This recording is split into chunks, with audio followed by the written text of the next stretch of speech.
কিও ভাইও, কি অবস্থা, কেমন আছো?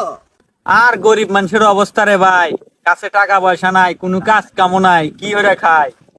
আরে বাবু, এই ডিজিটাল যুগে তোমরা আজকাল গরিবই থেকে গেলা। ডিজিটাল যুগে তোমরা কাজে লাগাতে পারলা না, বুঝছো?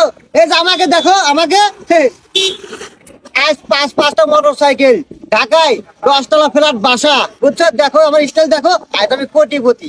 কোটিপতি এত তাড়াতাড়ি কিভাবে সম্ভব? আরে বোকা, এই ডিজিটাল যুগে হাতে একটা স্মার্টফোন থাকলে সবই সম্ভব।